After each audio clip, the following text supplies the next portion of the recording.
There's actually a really good like 5-minute clip where they explain what happened in the crisis. So I can show that after we get through what a financial crisis is. So yeah, last time we stopped with historical examples of financial crises. Obviously, the global financial crisis, the housing bubble, whatever you want to call it, the last one, is like the easiest example because it's most prevalent in our lives. Like if you were paying attention to Bitcoin a couple years ago, that follows like exactly like the bubble path, except it wasn't big enough in the economy to actually like cause anything. So the model of financial crisis we're going to look at is slightly different than what's in the textbook. This is based off of Charles Kindleberger, based off of Hyman Minsky's discussion, who in turn combined ideas from Alfred Marshall, Lutwak Wicksell, and Irving Fisher. I know those names probably don't mean anything to you. Basically, they're just like real heavyweight, like good economists, especially like, well, really all three of them, but Irving Fisher, we'll talk about a little bit more. Yeah, so this is like, let's just say this is generally accepted, like the theory of financial crises. It's not like something partisan or something that only a small group of economists believe. So basically, how financial crises begin is that there's some sort of displacement. There's an exogenous shock, so not something that's going on within the economy, but something that changes like outside of it, that that alters the market structure in some way. So it can be a financial innovation, or another example is liberalization of credit markets. So an example of financial innovation, it could be that banks start packaging mortgages together into securities and then selling them to financial institutions or like to people. For liberalization of credit markets, a country could go from a more autocratic regime, say they're going, I don't know, this was common in like the 90s and 2000s, they're going from like a socialist, like, I don't know, sadly the Soviet Union, to more of a free market. So out of nowhere, they're opening up credit markets and like allowing firms and people to take part in it for the first time ever. That's obviously a huge shock that's going to change people's behaviors, and that can set them up for a bubble. Once this exogenous shock occurs and market structure changes, this changes the profit opportunities between sectors of the economy. So again, for the housing crisis, you suddenly are able to invest in securities of mortgages. People seeking profit, they're looking to the mortgage market more. Now lenders are more encouraged to offer mortgages to less creditworthy buyers. Maybe not necessarily subprime, but they're encouraged to expand because they can make profit from it by just securitizing them, selling them to other people. For liberalization of credit markets, say the autocratic regime or the central planner in the past, they favored certain sectors of the economy. Maybe they were super big into like producing steel and other like heavy industrial industries. Now you suddenly liberalize the credit market, people can invest in whatever they want. Maybe they go into more of like service sector jobs. They want to like invest in companies in the service sector. Suddenly there's profit opportunity there that wasn't there before. So we're seeing a substantial change from the past. So obviously, if there's profit there, self-interested people are going to try to take advantage of it. They're going to try to earn that profit. So what they end up doing is changing their behavior in order to do that. They're starting to invest in these sectors, moving money, say in the autocratic regime example, moving it from like investing in steel production to moving to investing in like a service company. Or maybe using that money to start a service company. Now these changes have to be large enough to like change the market. It can't just be like a real small thing. That's important to note. And the profit opportunities that now exist have to be in some fairly important, like somewhat large sector. So again, for like Bitcoin, that's not like a big sector of the economy. So we didn't see a huge displacement when cryptocurrencies took off, and we didn't end up with a financial crisis once it dropped. But housing, that's a huge sector of the economy. So when we see a big change there, that's what helped led to the financial crisis in the United States. So basically, this process begins slowly. At first, it's just a few people that have detailed information about the economy or about different investment opportunities. But over time, it begins to pick up speed. More people learn about it. Maybe first it's talked about in the financial press, so like the Wall Street Journal. And then over time, it makes it, people like the New York Times start talking about it. And then people are talking about it on Twitter, and on like cable news. So it slowly spreads and more people find out about it. And as people see other people profiting, they want to jump in. I mean, that's just human nature.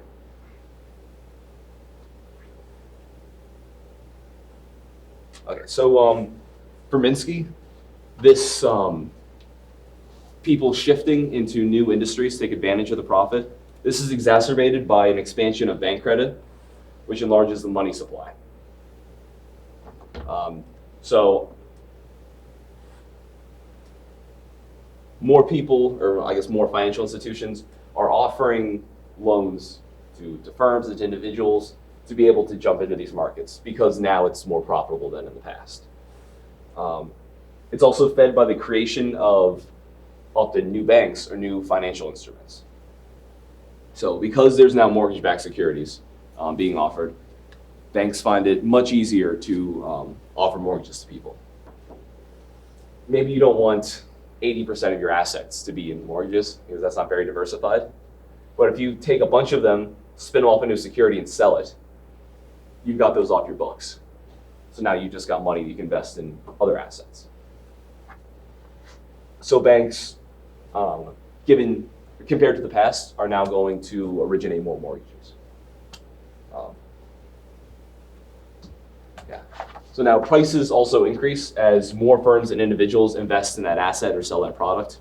So in the autocratic regime, now that they're beginning service sector firms, or they're investing in existing firms in the service sector, the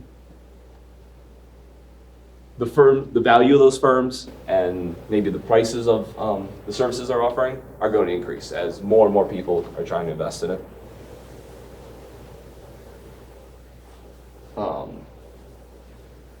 If it's more of a production, if it involves production, so if it's houses in the housing market, if it's actual physical goods that are now that people are suddenly increasing their demand for, so say tulip bulbs,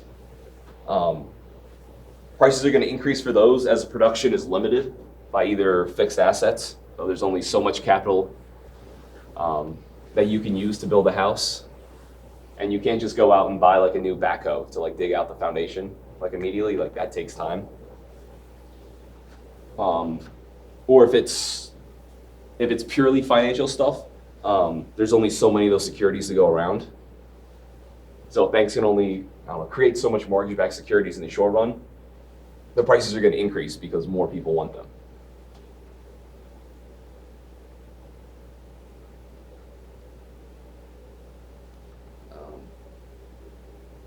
By putting upward pressure on these asset prices, or by the prices of like the goods being offered, it only adds fuel to the fire.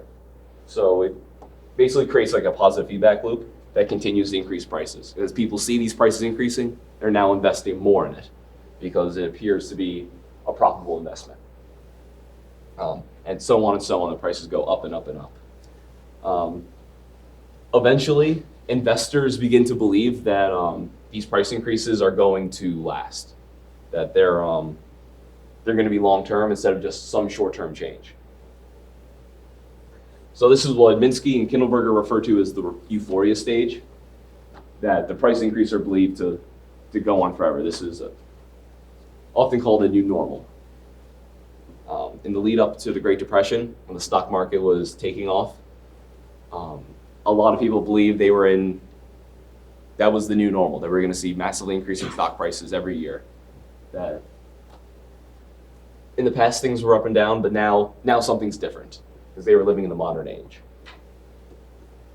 Um, at this point, faulty or inaccurate anticipations and increased prices, or future prices or demand, cause firms and investors to make bad decisions. Because they think it's going to increase forever, they're willing to, say, borrow funds in order to invest. As usually a sign that a mania is going on, if people are willing to borrow money simply to make an investment. These bad decisions, obviously, like with hindsight, looking back at it later, it should be obvious that prices aren't going to increase forever. So say for Bitcoin, when it was like spiking, and people, I'm sure there are some people out there that borrowed money saying, wow, I need to get in now. I don't have enough money on hand. I'm going to borrow $5K, just put it into Bitcoin. It seems like a good decision at the time, given the trend over the previous couple months. But over the long run, and like looking back on it now, it's obvious that this was a bad decision.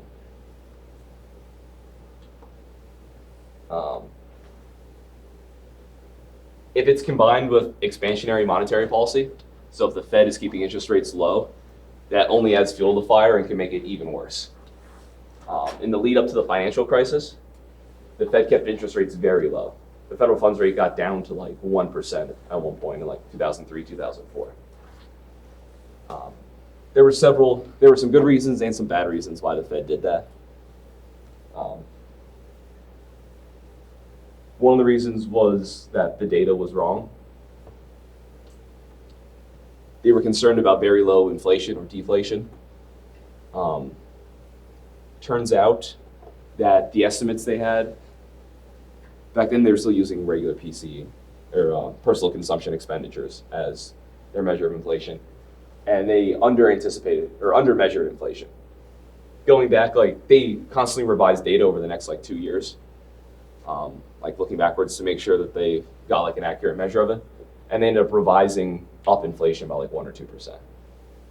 So the Fed was concerned about something in real time when it turns out, in hindsight, they didn't need to be concerned about it. So, had they had full knowledge, which literally no one can know every single price in the economy and how it changes over time, but had they had that, they would have not made interest rates so low. But lower interest rates encourages borrowing. So ended up encouraging more people to borrow in the housing market and to borrow to, buy mortgage-backed securities.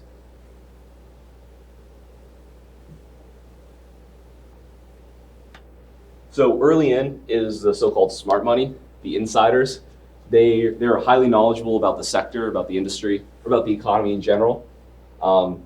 These people see the new opportunity and are able to take advantage of it because they realize the relative profits are going to change because of this exogenous shock, this new government policy or this new financial instrument. These are the people, literally smart money, they know what they're doing. As time goes on, the dumb money enters. These are the so-called outsiders. They don't have this industry-specific knowledge. They don't, understand the details of the housing market. They don't know what a GSE is. Maybe they barely know what a mortgage-backed security is. For cryptocurrency, they don't know what crypto is. They don't know the difference between Bitcoin and Ethereum. But they know that there's profits to be made in this area.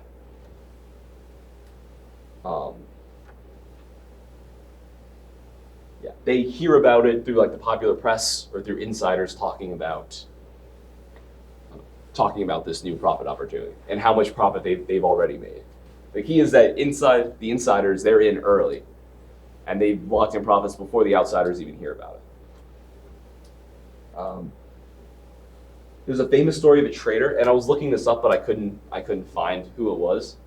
But there's an economist who was heavily involved in the stock market in the late 20s, like all throughout the 20s.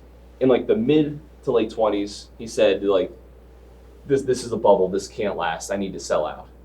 And he sold out like all his stocks and took that money. I don't know if he put it in bonds or literally just kept it in cash.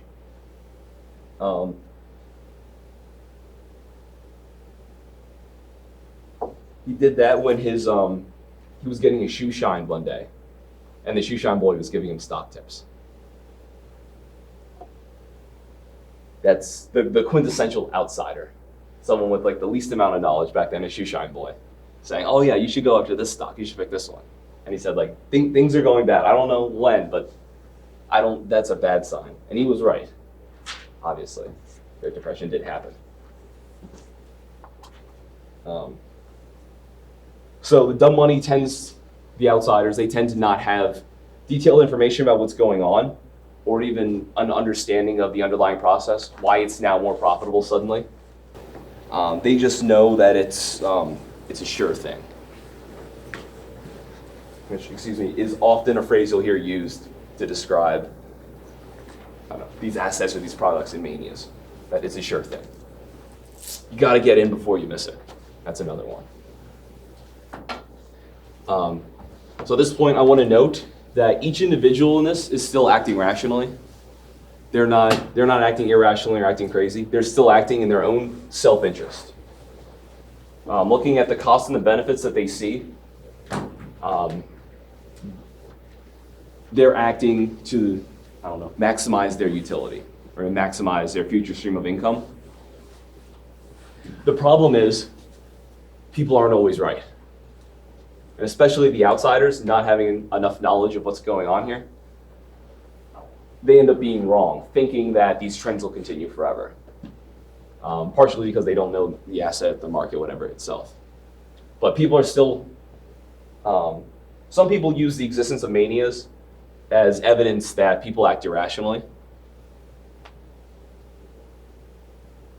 But that's still hard to argue because people are doing what they think is best for them. They just, in this case, don't know what's best for them. We see that problem a lot, not just in markets, but just in the way people act. They don't have complete knowledge because it's either impossible or super expensive to and time consuming to get complete knowledge. So they do the best with what they have, knowledge-wise. And sometimes they end up being wrong. From the outside, or for someone who knows more, it may appear to be irrational, but for them, they're acting completely rational. And obviously in this case, you've changed the incentive from before because of that exogenous shock. So in the past, they didn't invest in,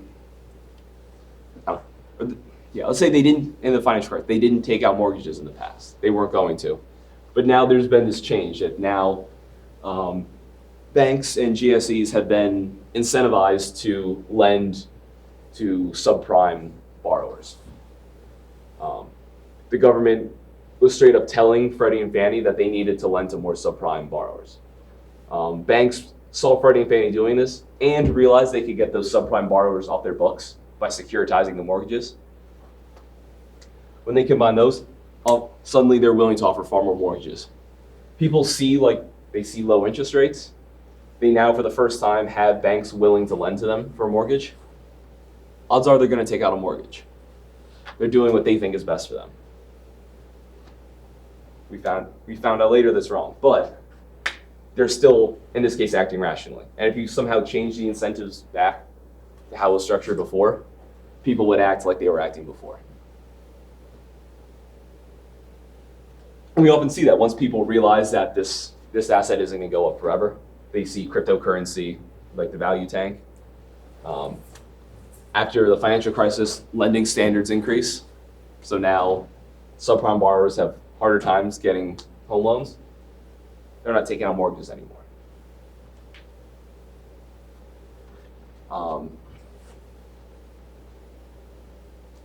The discussion idea of manias goes back a long time.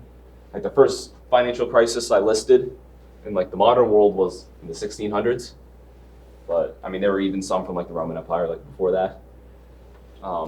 Adam Smith, the OG of economics, he calls this overtrading. That was the original term that they used. There were commonly considered by Smith and his contemporaries 3 forms of overtrading. The first form was speculation. And you still hear now people complain about speculators. The complaints were really, really bad in the 18 and early 1900s. That was a common enemy of the people. William Jennings Bryan would bitch about it. You don't talk about it as much today, but it's still a word that we use. It's basically just buying goods not to consume, but to resell in the future. Basically, what this assumes is an increasing value. So you buy something today. You guys might be too young for this. Do you remember Beanie Babies? Yeah. And how like everyone was like, oh yeah, you need to like keep them and sell them later because they're going to be worth so much more when we're older. I don't know if I ever heard that, but sure, collecting Beanie Babies. My cousin who was a couple years older than me was like super into that. Yeah, Beanie Babies. Worth a lot right now, aren't they? Do they still exist? I'm gonna have like 4 like in my closet, my old closet in my parents' house. But that's speculation. You don't buy them to play with them. Or like some people that buy those like old collectible action figures. Buy them, they don't play with them, they just leave them on a shelf and they sell them like 20 years later because they're gonna be so valuable. That's speculation because they're not actually using them. That's how a lot of people started holding Bitcoin for when the value started taking off. So I'm going to buy this and hold it for a while. I'm not going to use it as a currency. I'm just going to sell it later and earn a profit.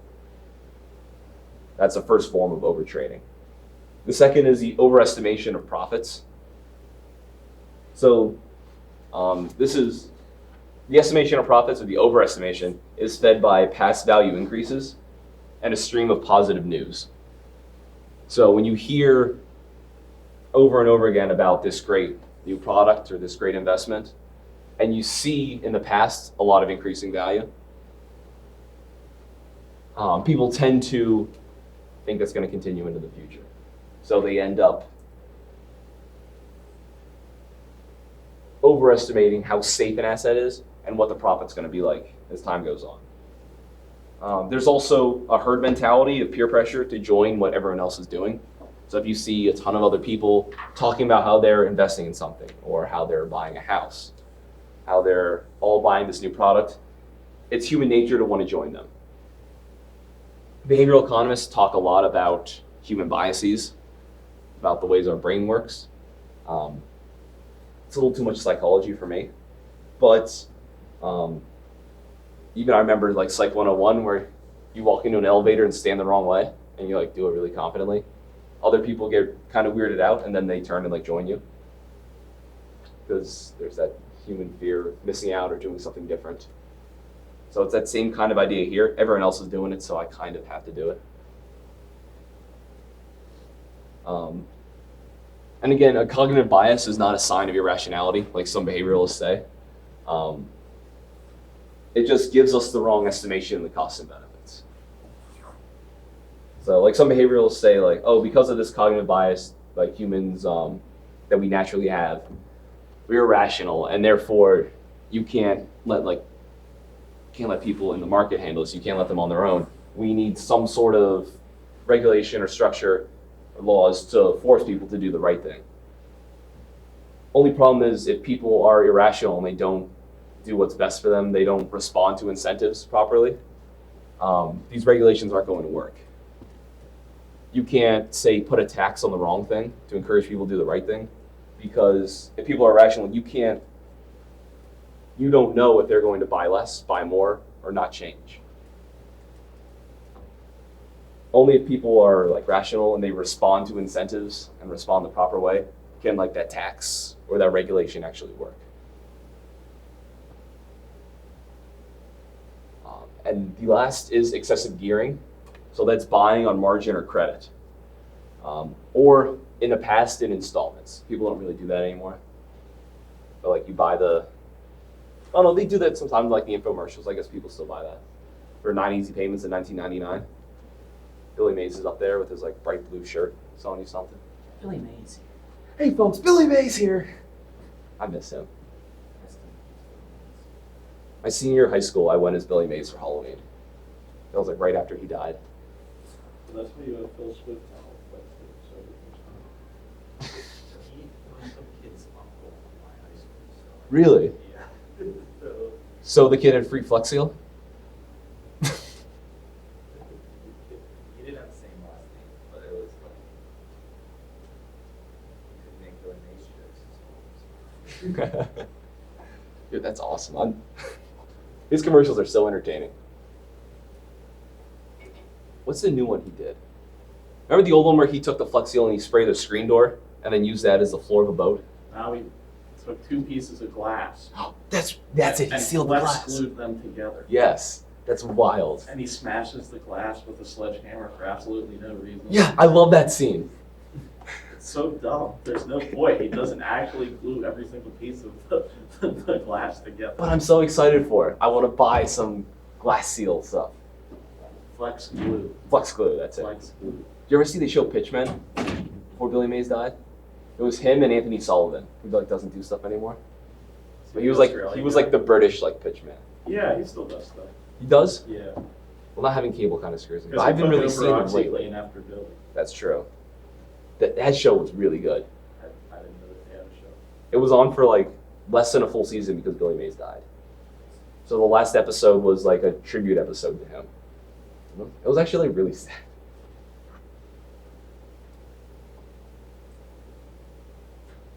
Well, I looked at the prices of Beanie Babies, and they're definitely the same adjusted for inflation, if not less. It's like $6 for Millennium Beanie Baby, Really? That's it. So same exact value. pretty much. Wow. I mean, at least it didn't lose any value. Yeah, so it's been better than holding cash. Not Yeah. much. Wow, joke's on me. Oh no, you said in real terms, adjusted for inflation. So no, it's the same as holding cash. So people should be indifferent between the two assets and should use I them mean, you could have interchangeably. bought food instead of plastic. You could have bought food and saved your life. Instead, you bought a stuffed animal. So what you're saying is we should go to a Beanie Baby standard instead of a gold standard. Well, if you're switching to an asset-backed standard, or a commodity standard, I think Beanie Babies is smart. They're durable. They're fairly uniform. Yeah. Maybe between like the different styles or different like animals or like the different levels of currency. They're not divisible. They're pretty portable. Like they're large, but they're lightweight, Yeah. and they're stable value. It beats the hell out of Max's pretzel idea. Yeah, I guess so, yeah. But you could eat a pretzel if you got hungry, like some of those hard sourdough pretzels. Yeah, but they go stale after a few days. And you put them in like a little full tub. We'll be fine.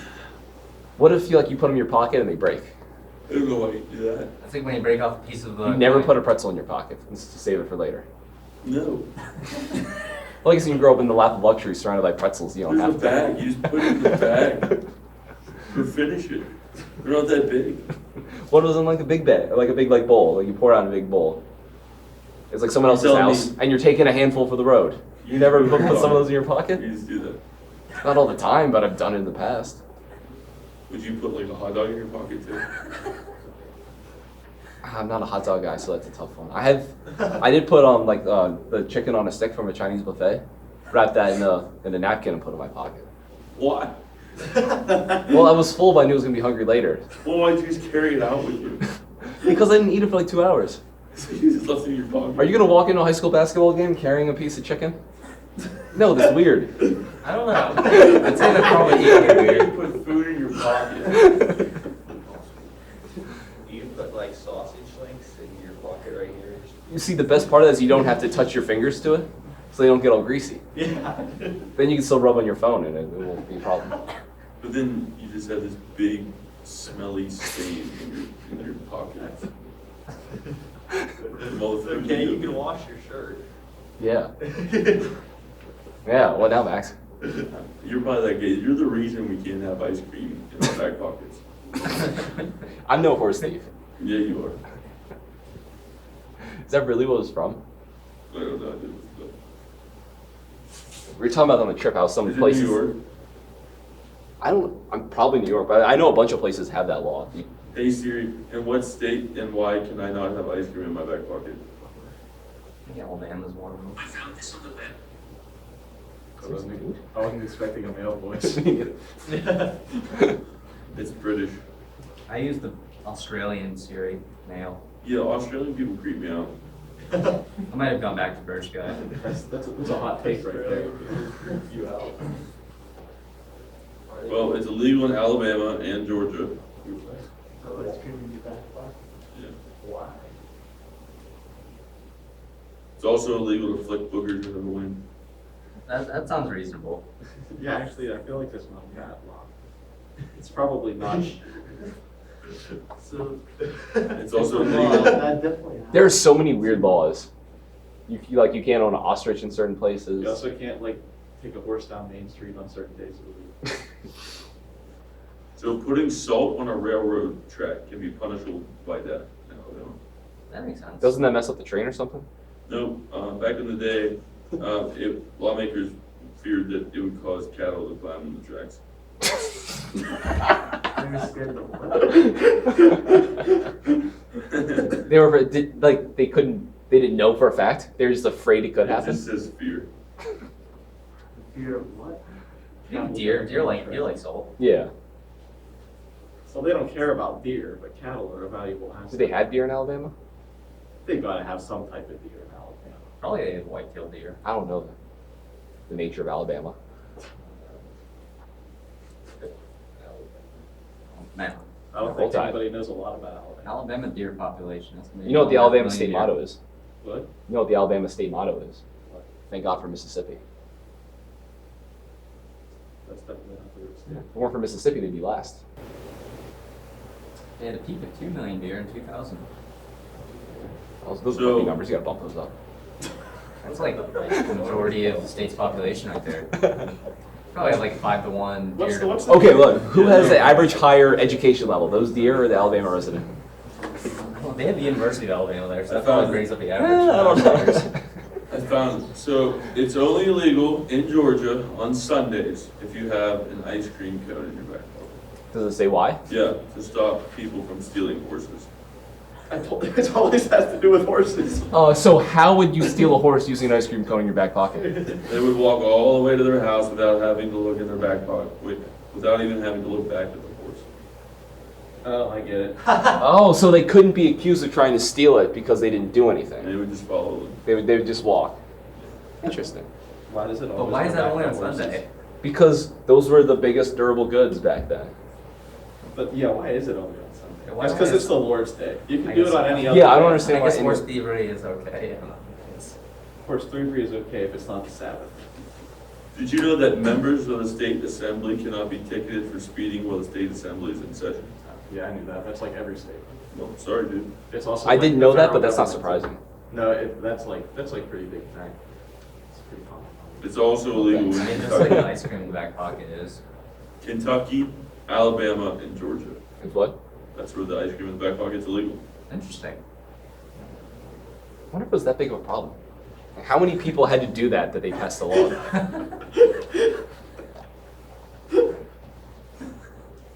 These are things I wonder about.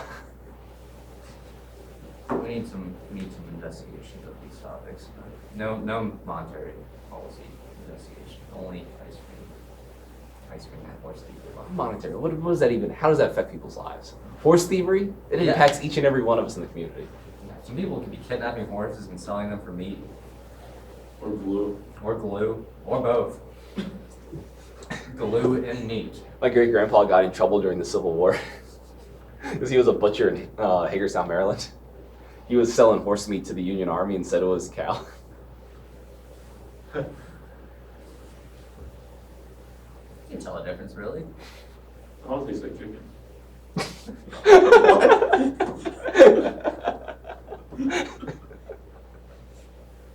I mean, that's what I've heard. I've never eaten a horse. Chicken of the cave. Fat. Have you ever had that? I got really hopeful for a second. You ever had pork knuckle? Pork knuckle? No. Pretty good. I see it in the grocery store all the time. I'm like tempted to have it. It's not bad. I've had pig ear before, How's that? boiled. Pretty good. It's mostly just fat. You just kind of Boiled pig ear. Yeah. What do you fry it? I don't know, it's not fried. What do you- Oatmeal fried. Potato chip. There's like cartilage and stuff in there that you have to like chew like the fat Oh off. my god. But there's still like hair on the ears, so it's like kind of weird. That sounds That gross. sounds like something I don't want to eat. I don't know. My friend who's a redneck who like eats spam like straight out of the can for like every meal. I'll do that. Like he like loves spam. My grandpa. So his taste buds are a little off. He brought them up, like a big bag of them, to the house one time and just boiled them. And him and I like gnawed on them all night and never thought we were weird. Your roommate? No, one of my buddies. People from Hawaii. Spam, I love spam. I like spam. It's like, Why? it's Is like it a just- staple, it's like a staple. Because it's so expensive to get anything there that. I don't know, it's just like, it's very common to eat it over there. They cook it in many different ways. There's many different ways to cook spam. They fry it. Yeah, I know. Like if you like fry it up or you like you chop it up and put it with like other stuff, it can taste really good. Yeah. It's basically like a Hillshire Farms like sausage. Like you chop that up fine and you toss it with vegetables or whatever. Like it can be a good meal. But raw, like unheated spam, just like sticking a fork in there, like pulling out chunks of it. It's not terrible. And your friend There's didn't grow worse up during things. World War II? No, no. Okay. I think I ate some spam during donut heaven once, right out of can. I just had a can lying around, I think, I just want to get rid of it. It was. I would have cooked it somehow. I don't know. That's just me. The smell. It does smell kind of funny. out Yeah, of can. it's a little fancy. Probably because it's like not real meat. It's, I mean, what is real meat anyways? Yeah, honestly, what is real meat? Hot dogs and chicken nuggets. Yes. I only eat raw hot lamb. dogs. How about there? Raw lamb is real meat. Oh my god. I could eat it Okay. right now. No. Aaron got a burger. No, it was a burger. A what? Well, first like you ordered a burger. They gave him a lamb burger. I ordered the goddamn lamb burger. What did you order? Medium? Or the medium rare? I ordered medium. It comes out. You tell them how rare it was. It's like mushy, so rare it was like still mushy. It was on the inside Bleeding. like bleeding. Pretty much. I ate it. I hated it, but I didn't feel good afterwards. I wasn't, yeah. It wasn't going to cost. The guy comes in, Aaron, Oh my God. the guy comes over here and goes, is this okay to eat? It was like the middle part was the rare was like falling out Like it was rare. because it was ground lamb. It wasn't just like a slab of lamb. Yeah, it's like they took it out of the fridge and just threw it on. Like 1, 2, 3, 1, 2, 3. That's how you. He's like, yeah, you're supposed to. That guy was Had dumb. like I know. steaks. He was just like he's like dug in. Yeah. He didn't want to like lose the tip because he fucked up. You ever so. see like those big gyro meat rack things where they're like, Yeah. Yeah. that's kind of gross, but I still eat it like It's once like the kebab thing, like The the spinning, yeah. Yeah, and it's like a It's flame. all started. I know it is, isn't that crazy? I feel like it's gotta be gross. Never. It's commissioned, like. That tastes so good. I don't know why we're concerned. I love it, but I just can't. Hey, these are big slides, okay? Those are important ones. They were pretty important. We Okay. almost got to the end of the model, didn't we? Oh yeah. Okay, let's get back. Now there's like 10 slides in this one. Hey, this is you wrote a whole freaking book on it. You wrote like 300 pages. I'm like going through in like what will be one class period when you subtract away all the talking about nothing. But this won't happen again until Wednesday. What, me getting distracted in No. class or talking about it? Talking about it. Friday is the Friday of academia. Friday's a Saturday of academia. Yeah, why are we here? Hey, if Father Malachi can say it, I can say it. I'd say so. That's justified. Yeah, but you never let us out early. Yes, but The classes you don't show up to, I'll let you guys out early. That's true. It's actually factual. Yeah, so where was I? I have no freaking idea. Overtrading, excessive gearing, buying. making money.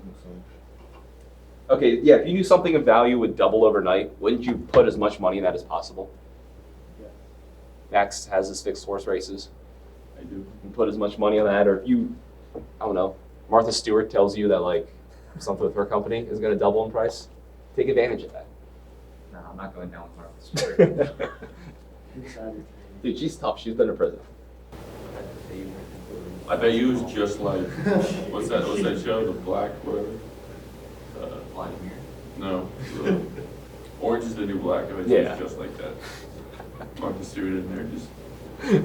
I would love to see throwing that. things around. Kindleberger has a really good quote, and I forget who he takes it from, but he says, "There's nothing so disturbing to one's well-being and judgment as to see a friend get rich." And that's sort of what's going on you see these other people making money off this, and you want to jump in and do it. So like for me, it was hard to not go all in on Bitcoin when literally the guy that got kicked out of Capitol Hill with me, like he got 20K in Bitcoin like back when it was worth like 2K. So when it got up to like 17, 18, 19, it was really hard not to jump in.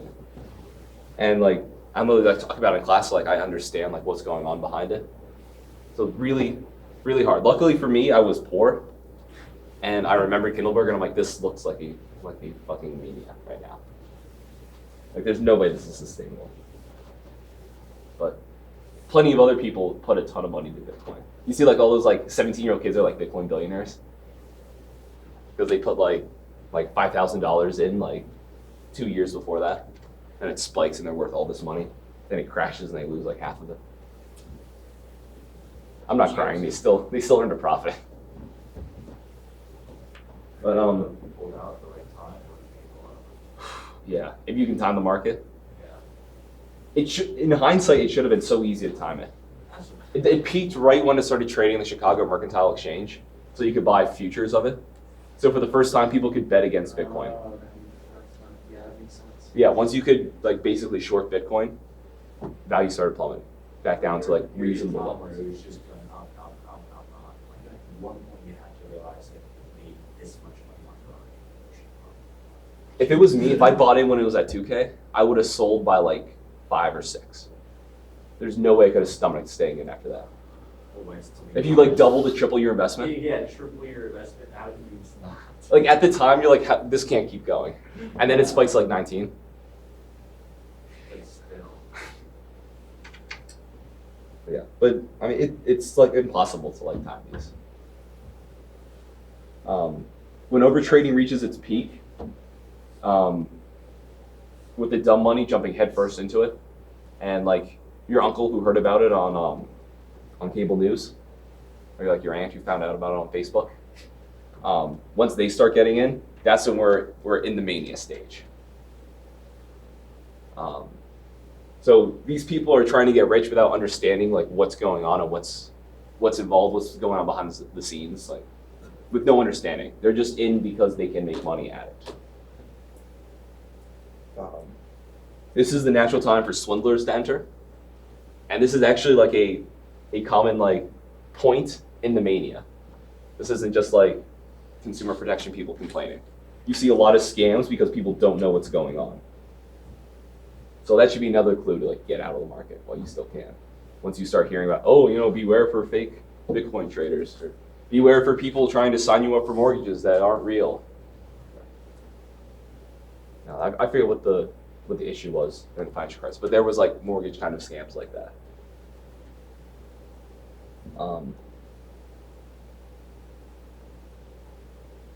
Yeah, so if there's massive fraud going on, or if there's articles like explaining to like basically to dumb people, to the uninformed, like what this thing is and why you should invest in it, those are both signs to get out. This is mania, or this is the mania stage.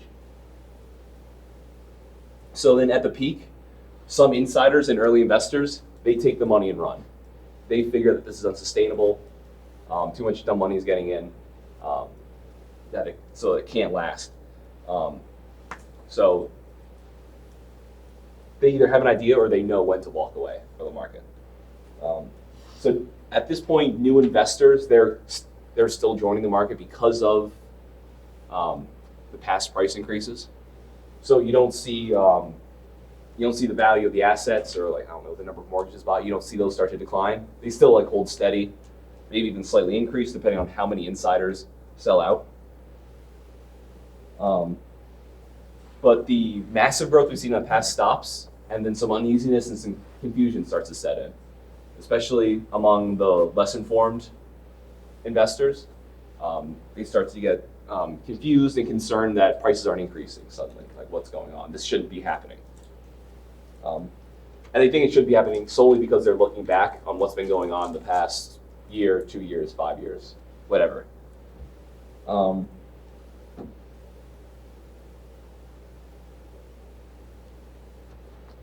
So financial distress is when a bank or an investment firm has to contemplate not meeting its liabilities. whatever the probability is.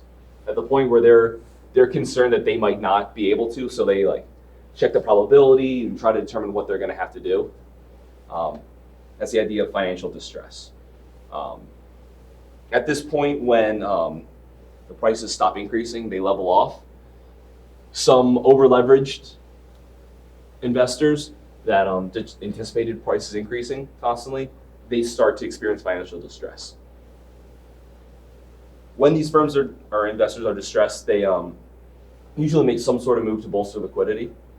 So basically, if you're a financial institution that has a bunch of mortgage-backed securities, suddenly the value is not going up anymore, it's like hanging stable, and you anticipate it going up, so you need a little bit more liquidity, you'll sell a few of those off for money, just to have the cash on hand so that you're liquid. But when that happens, you're starting to put downward pressure on prices. And then the whole process starts. More people start selling assets to get even more liquid. Prices keep falling. This reminds everyone who forgot. All right, everyone who has forgotten that prices can go down, and a lot of people say it's time to get out. So this is what we call financial panic. It's a mad dash to sell your assets to try to lock in those profits, like the Laredo PD just busted like a house party. There's usually one big signal that wakes up investors. So it could be like one mismanaged bank failing, one prominent swindle in the market, asset prices falling unexpectedly just one day in one small corner of the financial market that just sets things off. Okay, we'll stop here for the day. That's probably the best part.